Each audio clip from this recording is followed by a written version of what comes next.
Hello po, isang magandang araw po sa ating lahat and kumusta po kayo sa lahat po ng mga baguhan or kung bago ka lang po dito sa channel po natin, thank you very much for watching. And sa mga datihan po dyan, no, thank you po sa paghihintay po sa akin at pag-aabang po ng ating tawas version. No.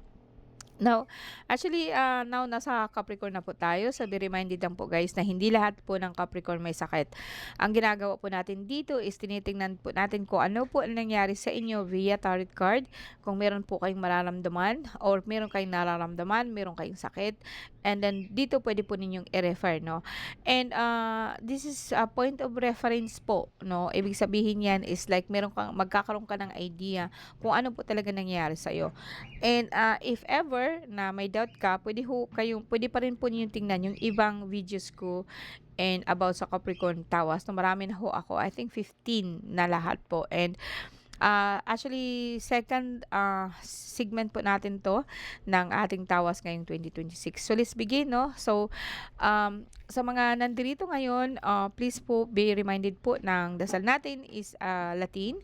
And actually, this is mito ako or I believe in God and our Father and dasal po ng ating Nazareno. Now, if you are not a Catholic, it's okay, no? Kasi ang dasal po natin is universal para po ito sa lahat. Now, para po kahit papaano po maibsan po ang ating nararamdaman, no? Kung may kumapit po sa atin na hindi maganda, so pwede po silang maalis, no? Kung nagugutom po sila, bigyan po natin ng pagkain. And if ever po na kailangan nyo ng gamot, meron ho ako nun. And I will also give you an idea kung paano po lulusatin or lulusutan or sabihin po natin na lulutasin. Sorry ha, ang hirap kasi ng Bisaya eh. Lulutasin ang anuman po nararamdaman ninyo, no, sa abot po ng aking makakaya. Alright, Capricorn, December 22 hanggang January 19. So, please bear with me and be with me. So, isipin mo po ang mahal na araw. I believe in God, Christatim Hisum Christi, Pater Salvami, Christatim Hisum Christo, Pater Salvami, Christatim Hisum Christi, Pater Salvami, Paternon Dium Christum Solome, Christatim Christum Igusum, Jesus Nazareno, Ridelis Hostum, Christum Di Pruno, Sutrostrum Uminit Salvami, Salvami Salve Igusum. And sa lahat din ng nandidiyan, no, sa pamagitan po ng ating mahal na Ama at ang pangalan po niya which is Yadhe Vabhe, sa ngalan din po ng aking mahal na ina, Salve Regina, nawa po bawat isa po sa atin basbasan po niya ng kanyang blessing, magiging okay po tayo lahat physically, emotionally, and sa atin din pong mga financial, sa atin pong mga pagkain, blessing po sa atin na kailangan po natin, lalo na po sa ating mga anak. Be with you always po. Alright, so kumusta ho kayo, Capricorn? Capricorn is an earth sign, the oldest one, no. Ito yung pinaka-mature na earth sign, no. Capricorn. Capricorn. Actually, I like the energy of Capricorn, no. Ano sila? Malalakas. Okay, so ang gagawin po natin ngayon is like ang unang spread po natin is like ngayon. Tingnan natin kung anong nangyari sa inyo ngayon, no? And then magbibigay ulit ako ng another spread kung bakit nangyari sa inyo ngayon. Tingnan natin yung past mo. And then pagkatapos din yan, then tingnan natin ang possible future mo kung magbabago ba siya o hindi. Alright? Okay, let's begin. Capricorn.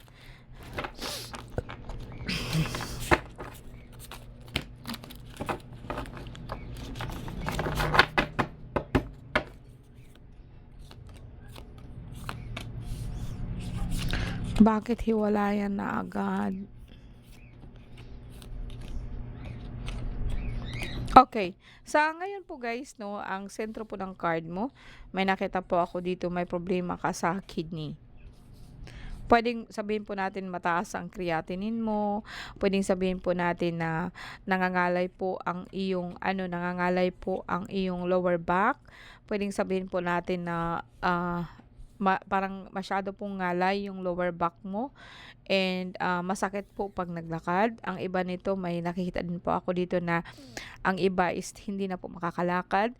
Bloated po ang iyong tiyan, mabigat na mabigat ang iyong pakiramdam. Now, ito, Dito kasi parang may nakita ako na, hirap kang maglakad. Actually, puwedeng 'pag naglakad ka ng malayo masakit siya, 'no? And, eto po yung sa dahilan po ng isang babae 'no, na talaga pong ano ka, pinalo ka ng pinalo po sa lower back mo. So, nagkakaroon ka ng problema sa iyong kidney, paa, masakit ang paa mo. Alright, and, eto yung nakita ko sa iyo ngayon. Now, in the first ano mo, in the first, sa sento ng card mo, ito yung pinakaimportante kasi yung sinasabi ko nga sa iyo na kidney. Okay, kidney problem. So, hindi ko masabing basta ito UTI kasi may nakita na kasi ako dito na ano, na, masakit na yung paa mo. Puwedeng sabihin po natin na arthritis 'no, pero more on talaga pong masakit ang paa mo, binti 'no. And eto po yung sa dahilan po ng, ginawa ng actually isang babaeng matanda at saka isang medyo bata pa. Puwedeng sabihin kong tumboy 'to, okey, na ano and ang nangyari po kasi nito guys 'no, kung ikaw po'y babae na nakikipagrelasyon ka po sa isang tumboy, and, nagalit po ito parang gusto mo ng humiwalay, pero hindi ka makakahiwalay. Lalaki man siya o babae, parang nahihirapan ka po talaga at gusto mo na pong iwan siya pero hindi mo siya magawa-gawa. Okay, and dito naman sa last po natin, like, pagka umaalis ka, like sabihin po natin na hindi mo na kaya, 'no, hindi mo na kayang umalis. And, yeah, kasi nga, saan ka pupunta?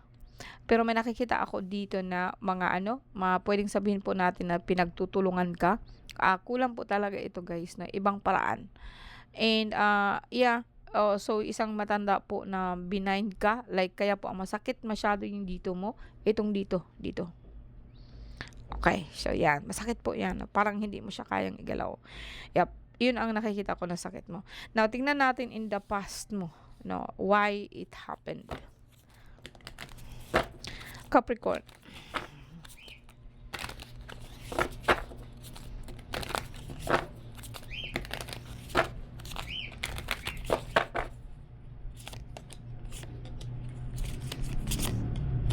Now in the past 'no, hindi masyadong grabe ang ano mo.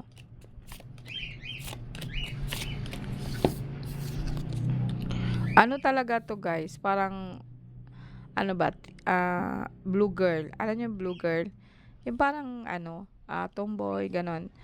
And, may nakikita ako dito na actually in the past mo, puwedeng sabihin po natin na may humingi ng hustisya o sabihin po natin na, ah puwedeng ikaw 'to, 'no. Puwedeng sabihin natin in the past na humihingi ka ng hustisya, like gusto mo talaga 'no, sa isip ka ng isip 'no, kung papaano pero ang dito kasi is like hiwalayan 'no, pero dito sa kabila is just like parang na mayroon ka kasing natuklasan sa kanya 'no, na sabihin po natin na ano, third party involved 'no, lalaki man siya or babae pero may nakita talaga kung more is involved po siya is blue girl and, lagi po siyang nakaabang sa'yo. Like hinuhut-hutan ka niya, pinipirahan ka niya 'no, eto yung nakikita ko dito. Kaya actually alam mo na 'no, parang naramdaman mo na ba 'no, na ganito nga ang nangyari sa'yo.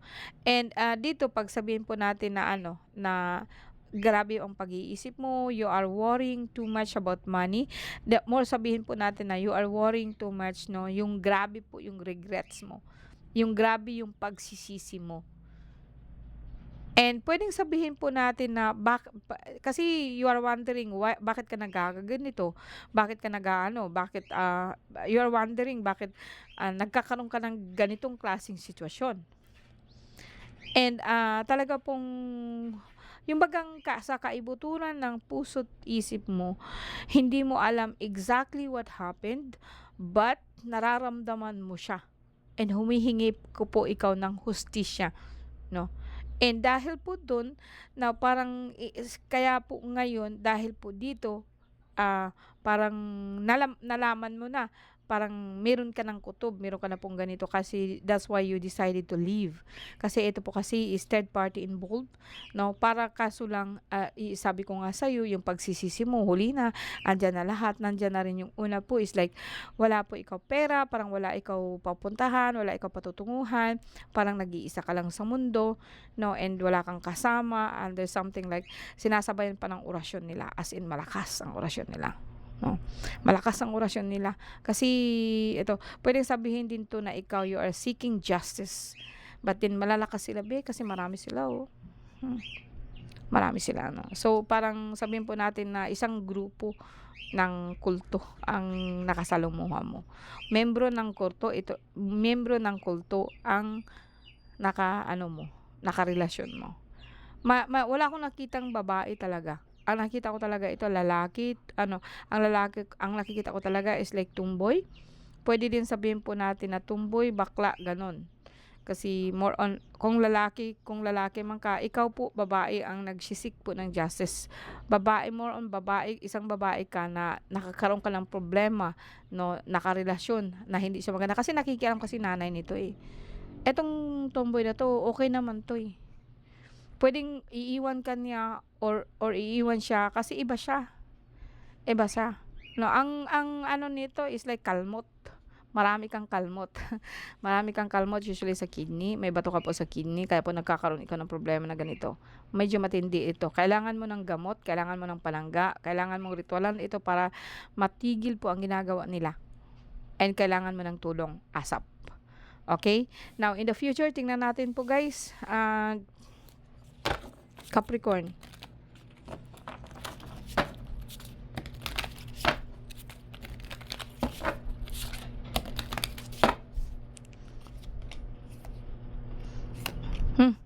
May nagpapatrabaho sa'yo, isang babae. Medyo mataba siya. Now, in the future po, magkakaroon ka ng problema sa sugar. And actually, parang, ito magkaroon ka na ng kidney, severe kidney, sa heart enlargement, sa puso, parang nanghihina ka na. May nakita din po akong tubig sa likod, so inuubo ka. Ito guys, talaga pong super or kung ano yung nakikita ko dito panghuli, ganun din po sa pinagtutulungan ka. Kulto ito, be. No? Okay, so sa ngayon, in the future, pwedeng sabihin po natin na magkakaroon na naman ikaw ng problema sa yung sugar and kung magpapatuloy siya, sabi ko nga sa iyo is like now agapan mo na para magkakaroon ka po ng gamot, no? Kasi kailangan mo yung bangkal na gamot ko and kailangan mo po ng na maagapan ka ng palangga po at the same time. And then paritwalan mo to kung sino ka man, Capricorn, paritwalan mo to para matigil sila kasi papatayin ka talaga nila. And hindi kita tinatakot or whatever, no. I will cover you as much as possible. And huwag kang masyadong uminom po ng kahit anong antibiotic kasi hindi po yan maganda sa'yo. Kasi medyo may tama na po, may damage na po talaga ang kidney mo. So, focus ka po doon sa sa right po na na kung saan magamot ka ng tama, no. Pero more on focus ka sa herbal or mag-herbal ka po para kahit papaano po makalagpas ka ba, no. Sakit po ang pinag-uusapan po natin, not anything po na pero lahat po kasi napapaikutan ka po ng hindi magagandang yung masyadong toxic na mga tao. You can survive Capricorn kung gustuhin mo.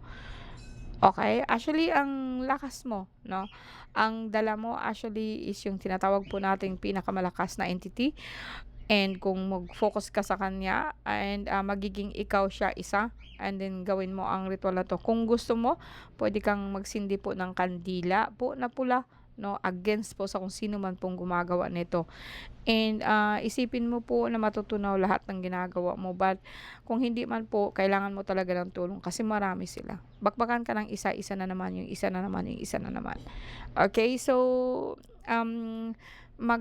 kumbaga sa akin, mag-focus ka sa sarili mo and na gustong-gusto mo talagang gumaling and sa pamagitan po ng dasal, parang makawala ka ba tapos hindi ka po masyadong madadamage po.